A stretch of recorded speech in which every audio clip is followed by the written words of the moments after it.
toda la vida, experta en estos temas, y me parece que el tema también amerita tu comentario, Laura, querida. ¿Cómo estás? ¿Cómo estás? Gracias por invitarme. Un placer estar con todos ustedes en esta mesa. Sí, bueno, yo creo que en realidad la apuesta debería ser, obviamente, por la electrificación vehicular, pero para el transporte público primero, ¿no? Claro. Entonces, de ese modo, podríamos empezar a revertir un poquito estas tendencias que hoy, como vengo a presentar, ¿no? Porque, digamos, apostar otra vez a la movilidad individual, que es lo que nos trajo hasta acá, pero, digamos, sin emisiones, porque, bueno, los caños de escape no emiten, digamos, dióxido de carbono, no me parece tampoco lo más inteligente para, por lo menos, el estado del planeta en el que estamos. Obviamente que la tecnología empieza a avanzar ahí. De hecho, ayer BYD anunció que consiguió recargar un auto en 8 minutos, claro. mientras que Tesla tarda entre 6 y 8 horas, por ejemplo, ¿no? Claro. Impresionante. Sí, espectacular. BYD se llama... Es Beyond... Believe Your Dreams. Yes. Sí. Es Your Dreams, pero ahora no me acuerdo cuál era la primera de la B. Es una de las chinas de las muy chinas grandes. que estaban ahí, sí, que tienen mercado. Y es muy espectacular porque tiene hasta sus propios barcos donde carga los autos que le vende a un país y manda el transporte. Claro. Entonces es como una especie de desembarco de Normandía para las terminales automotrices tradicionales. El video de esos barcos gigantes llegando con todos los autos chinos eléctricos importados. Y le venden muchas veces directamente el paquete conectando las dos cosas, y eso puede pasar en Argentina y lo podemos ver el año que viene en Buenos Aires, el paquete de autos a una empresa que hace una flota de taxis, por ejemplo. Claro. Entonces vos te tomabas un auto de aplicación, en México y te llega un auto que está ploteado de una manera determinada, con una marca específica, y que es una compañía que armó una flota de autos, lo puso en una plataforma, y son todos autos eléctricos de esta marca. Más allá, igual, perdón, de las iniciativas individuales, vos seguro vas a hablar de esto, las tendencias no son buenas.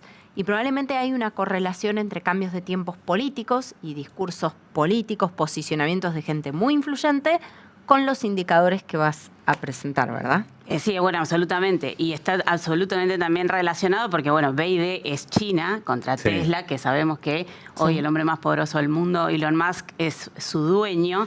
Y bueno, y están apostando, digamos, por este nuevo paradigma, pero todavía viene muy lento. Claro. Lo que vengo a contarles es que 2024, el año que acaba de pasar, es peor. es récord de los récords de los récords. Si Pero el tuviéramos un 2023 Guinness, también había sido terrible. Es que, un ¿viste récord cuando y lo Gonzalo... seguí rompiendo. Exacto, cuando con Gonzalo seguramente me entienden, porque aparte él también sigue estos temas hace mucho tiempo. Sí, nos conocemos por eso, por esa afinidad de los temas. Sí. Siempre tenemos que pensar, este verano fue el menos cálido que vas a vivir. Este verano fue el menos cálido. Es el menos cálido que de calor. Claro. Exacto. Estamos con bien, 3 porque el año olas que de viene vamos a calor. estar peor. Sí. Exacto. O sea, exacto. Estamos como estamos. Estamos como estamos. Fíjense que esto lo indicó, es un reporte que se conoció esta mañana. ¿Esto es panel intergubernamental de cambio climático? No, esto es Organización Meteorológica Mundial, Bien. cuya presidenta, orgullosamente, es una argentina, Celeste Saulo, la primer presidenta de la Organización Meteorológica Mundial, mujer. Ella era la directora del Servicio Meteorológico Nacional y asumió el año pasado. Este organismo hace todos los años un análisis de cómo evolucionó la temperatura y distintos otros indicadores de lo que se llama el estado del clima. Entonces, este es el informe que se conoció hoy, en donde se detectó que en todo el promedio del año, la temperatura promedio subió 1,55 grados centígrados. Es mucho. Es un montón. Es un montón. Es un montón. Cada décima de grado importa, cada décima de grado. Pero además hay otros indicadores que obviamente que son producto del aumento de la temperatura promedio mundial, que también generan alerta, que es la retracción de los hielos, que es el aumento del nivel del mar, y también las consecuencias, ¿no? Porque lo que sí vimos es que se han registrado muchísimos fenómenos extremos.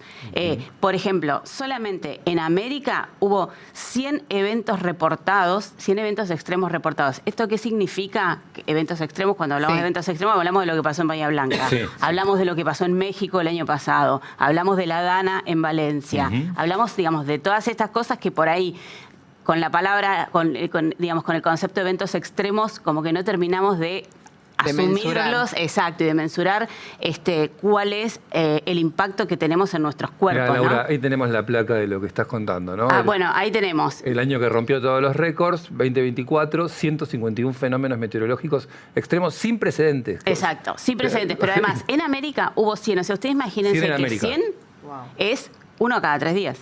Claro. Ahora, Laura, es importante decir esto.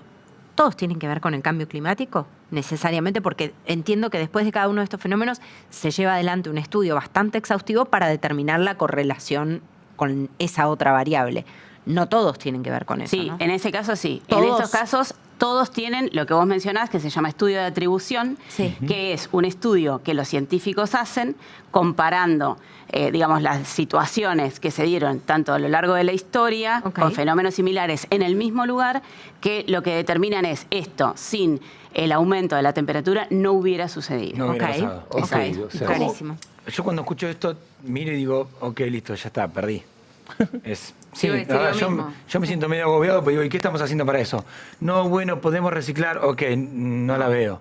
Es como un colapso que convivamos con esto. No sé si a vos te pasa o ves alguna forma de cambio, porque... Yo veo una forma de cambio porque no me dedicaría a esto si no lo hago, pero ya esta conversación igual tengo como un déjà vu con Ramón porque ya la hemos tenido varias veces. O sea, por lo menos 4 años que cuando te entrevisto te digo, estamos peor, y vos venís y me decís, estamos peor este año, lo sé. Entonces, Es verdad. entonces. O sea, es cierto. El tema es que todas estas alertas no tienen que servir solamente para que lo comentemos en la mesa o para que sean un título en el diario, sino que tienen que servir para que podamos empezar a frenar esta tendencia. O sea, obviamente que se sabe que la tendencia no se va a frenar ya mismo, pero lo que tenemos que tener conciencia es de que es posible todavía frenarlo, que el mundo se puso de acuerdo en París en 2015 para que la temperatura media global se frenara, el aumento de esa temperatura se frenara en 1,5 grados. Todavía tenemos una ventana de oportunidad de conseguirlo. Con esos niveles de consumo, Bueno, vos ves los niveles de consumo, si yo digo, hago matemática y digo, somos tantos miles de millones de personas. 7.000 millones, sí. No entramos. Yo llegué al punto un día de decir, ok, ley marcial para todo el mundo, un solo hijo por matrimonio, y empezamos a bajar la cantidad de gente para que entremos. un Sí, solo no, hijo bueno. no, un solo par de zapatillas. Exacto. Bueno, claro, está bien, pero cuando yo digo un solo par de zapatillas, el fabricante de zapatos te dice, Pero, ¿y cabrón, de qué? claro. ¿Y con qué come? ¿Y con qué come mi empleado? Más allá de lo de Ramón, que está bueno el punto que hace Ramón, yo te lo complejizo un poquito más. Más que lo que acabo de decir yo, de un solo No, hijo no, digo- por persona en el mundo, es imposible. Me parece que fracasó rotundamente el postulado de la Agenda 2030, que aparecieron líderes globales que fueron en contra de eso y que buena parte del capitalismo global está defendiendo la idea de que seguir estas ideas con las que yo comulgo y vos también, predicar que tenemos que cambiar, que hay que tomar caminos alternativos o lo que fuera, ralentizaron el planeta, hicieron perder guita a las industrias, generaron recesión. Cambiaron la condición se de vino a fondo. pique todo eso y de la mano de líderes como Donald Trump, incluso como Javier Milei. Bueno, eso está en superficie como una idea que impera en este momento. Y eso es complicado, ¿no? Porque los que en algún punto defendimos esto de, bueno, paremos la mano, ¿qué hacemos para que nos siga subiendo la temperatura? Hay un lugar donde no estamos cómodos. No, pero digamos, yo no soy encargada de diseñar políticas públicas, No, así que más por vale. supuesto No, que no. solamente te puedo dar mi humilde opinión. Sí. A mí lo que me parece es que la Agenda de 2030 no es que fracasó, sino a lo que se apunta, y acá Caro Sí. también sabe, Sí, o sí. sea, lo que se apunta en realidad es a eliminar o a tratar de horadar al multilateralismo, que no necesariamente, fracasó en todo. O sea, la Agenda 2030 no fracasó en todo. O sea, por ejemplo, para bajar el hambre no fracasó en todo. Y cuando hablamos de consumo, que decía Cecilia, bueno, compramos un par de zapatillas menos, vos pensás que todavía hoy, con la producción de comida que hay, 1/3 se tira. Claro. Y hay hambre. Entonces, hay cosas que no son coherentes. Entonces, ¿qué pasa? En este momento del mundo, lo que sí aparece son estos self-made man, estos empresarios, que lo que te dicen no es tampoco yo a esto no apuesto, porque si no, no apostaría por Tesla el señor Elon Musk.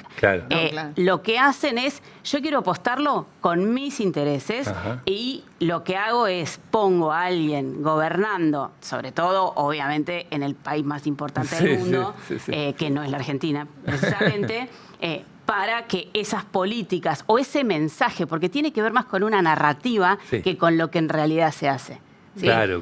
Sí, eso que decís vos viene de la mano, ¿no? Discursivamente hay toda una argumentación en torno a la obsolescencia del multilateralismo y demás. Y eso va incluso mucho más allá de la Agenda 2030 y impacta directamente en los cuestionamientos a la no resolución de los grandes conflictos bélicos abiertos, por ejemplo. Ahora, lo que te quiero preguntar es que también hay, si se quiere, argumentaciones por izquierda. Recuerdo haber escuchado años atrás al líder, uno de los hombres de la patria grande, decir, bueno, ustedes ahora nos piden a nosotros, países del tercer mundo o en vías de desarrollo, que tengamos reparos en la explotación de nuestros recursos cuando Europa hizo todo lo extractivo que tenía que hacer y ahora se pone en un pedestal moral a decirnos a nosotros que tenemos a la mitad de nuestra gente, por lo menos, caída por debajo de la línea de pobreza, ¿qué tenemos que hacer con la explotación de nuestros recursos? ¿Cuál es el argumento para eso? Bueno, el argumento para eso está incluido en el Acuerdo de París, porque en el Acuerdo de París se establecen que las responsabilidades son compartidas pero diferenciadas. O sea, hay diferencias según la responsabilidad que tuvo cada país y por supuesto que América Latina es una región que encima sobre todo sufre los impactos. Sufre. Pero además vamos a otra cosa. Yo escuchaba antes de entrar, porque los escucho en el programa, estaba escuchando al gobernador de Chubut, que hablaba de los recursos, de cómo estaba la provincia. Cecilia le preguntaba, bueno, pero ¿qué impuesto te da la pauta de cómo viene la provincia? Yo además soy chubutense. Entonces, Chubut es la cuna del petróleo en Argentina. Y Chubut además tiene minería, o sea, no tiene megaminería con cianuro, pero tiene minería hace muchísimos años. Chubut además no solamente tiene explotación de petróleo tradicional, sino que además tiene offshore, hace más de 40 años. Entonces, yo lo que pregunto es, hagamos la pregunta al revés. Es el modelo de hace 70 años nos trajo hasta acá, ¿no? Que cualquiera de nosotros puede no estar a salvo cuando viene una inundación como la de Bahía Blanca. Entonces, ¿por qué no probar algo diferente? ¿Por qué no empezar ¿Qué sería? con Lo algo que pasa distinto? es que en el Bueno, vos fíjate que Torres ni siquiera mencionó, por ejemplo, la potencialidad que tiene la provincia para las energías renovables.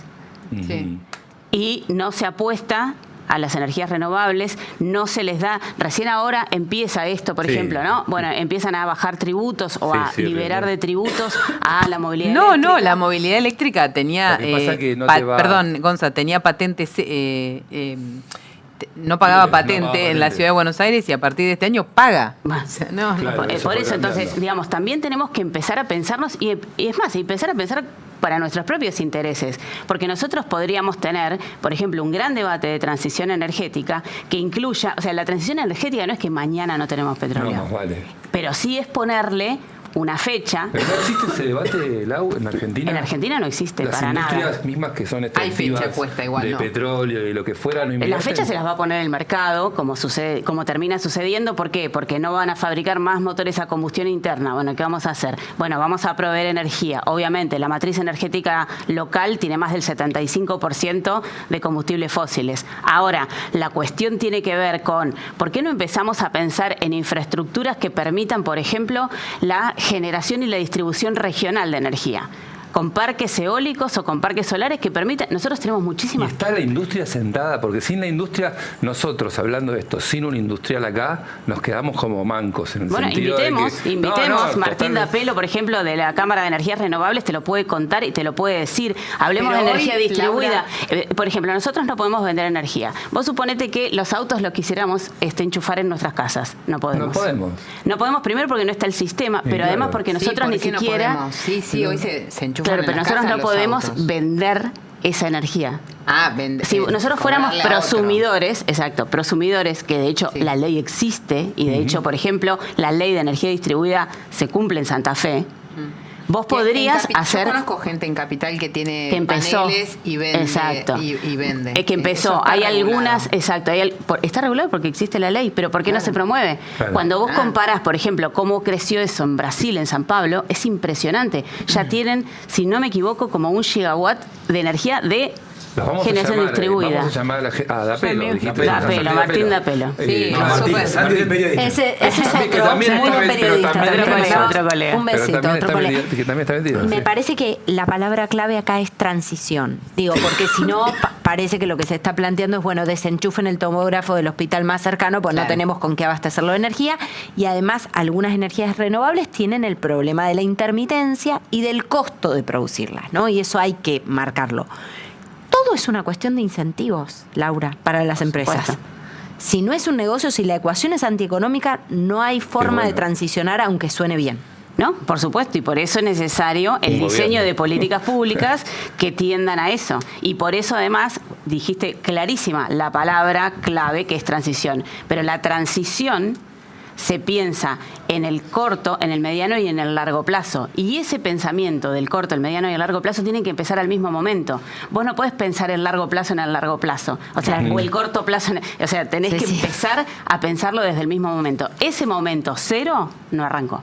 Claro, no arrancó, pero insisto con esto. Yo veo que mientras, por lo de los incentivos que dice Caro, mientras haya un Estado que no abre esa discusión, no va a haber ningún tipo de incentivo. Entonces no hay. Son tres partes, es la mirada ambiental, la industria y el Estado, ¿no? Sí, y bueno, ¿y qué va a pasar? Vamos a seguir ¿qué poniendo... estamos en una especie de tiempo suspendido, de agujero negro, que No, eso no yo puede creo que prosperar. no. Yo creo que no, y además una de las cuestiones que tiene que ver, y no me canso de repetir, es que el cambio climático es un problema global, pero de gestión local.